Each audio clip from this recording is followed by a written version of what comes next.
નમસ્કાર, આપ જોઈ રહ્યા છો spark today news. Councillor Shrirang આયરેની વિસ્તારના પ્રશ્નો મુદ્દે સામાન્ય સભામાં રજૂઆત. વડોદરા શહેરના ઇલેક્શન વોર્ડ નંબર 9ના કાઉન્સિલર શ્રીરંગ આયરેએ આજે મળેલી સામાન્ય સભામાં સૌરભ પાર્ક સોસાયટીથી સમતા સુધીના દૂષિત પાણીની સમસ્યાના મુદ્દે નિરાકરણ લાવવા તંત્રનું ધ્યાન દોર્યું. આ સાથે લક્ષ્મીપુરા પાણીના ટાંકી બનાવવા તાત્કાલિક પગલાં લેવામાં આવે તે માટે પણ રજૂઆત કરી હતી. જેવી રીતે વાત આજે પાણીના મુદ્દા પર થઈ હતી ત્યારે લક્ષ્મીપુરા વિસ્તારની અંદર કે લક્ષ્મીપુરા પમ્પિંગ પાસે આવેલું સૌરભ પાર્ક પાસે વારંવાર ત્યાં આગળ રજૂઆત કરવામાં આવી છે કે કેટલી વખત ભૂવા પડી જતા હોય છે અને વારંવાર છેલ્લા 2021થી લઈને જ્યારથી ચૂંટાઈને આવ્યા ત્યારથી લઈને વારંવાર રજૂઆત કરી છે.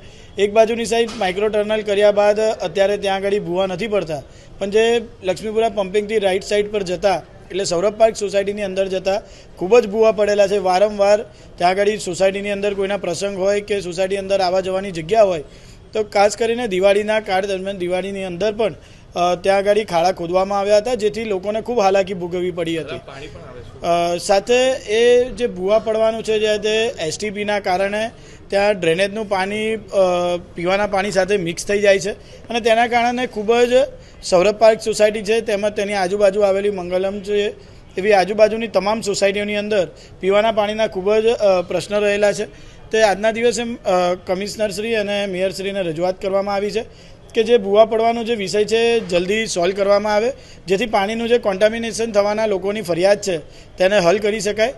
સાથે વિષય પાણીના પ્રેશરનો છે તો લક્ષ્મીપુરા વિસ્તારની અંદર ખૂબ જ સમયથી પાણીનું પ્રેશર ખૂબ લો છે અને તેના કારણે લોકો અમને કમ્પ્લેન કરતા હોય. જ્યારે વિસ્તારના પ્રતિનિધિ તરીકે લોકો અમારી પાસે વિષય લઈને આવતા હોય તો અમારા ફરજના ભાગરૂપે દર વખતે સમગ્ર સભાના માધ્યમથી જેવી રીતે લક્ષ્મીપુરા પાણીની ટાંકીની રજૂઆત કરું છું એવી જ રીતે માનનીય મેયરશ્રી અને કમિશનરશ્રીને ફરીથી એક વખત રજૂઆત કરી છે કે જલ્દીથી જલ્દી જમીન શોધવામાં આવે. જમીન શોધ્યા બાદ પાણીની ટાંકી બનાવવામાં આવે, કેમ કે પૂર્વ કાઉન્સિલરોની પણ રજૂઆત હતી કે પાણીની ટાંકી બને.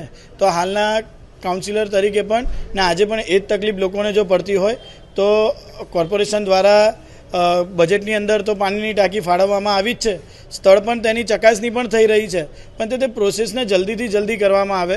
અને ખાસ કરીને ધારાસભ્યશ્રીનો પણ હું આભાર માનીશ કે તેમના માધ્યમથી હાઉસિંગ બોર્ડની અંદર પણ રજૂઆત કરવામાં આવી છે કે તે લોકો કોઈ જમીન ફાળવે, પણ ખૂબ જ લોકોને હાલાકી ભોગવવાના કારણે લોકોની રજૂઆત રહેલી છે અને એ રજૂઆત પર જ્યારે અમે પ્રતિનિધિત્વ કરતા હોઈએ તો તેમની લાગણી સાથે જોડાયેલા પ્રશ્ન અમને સમગ્ર સભાની અંદર મૂકવા અમારી ફરજ છે ને તે આજના દિવસે કમિશનરશ્રી અને મેયરશ્રીને રજૂઆત કરી છે.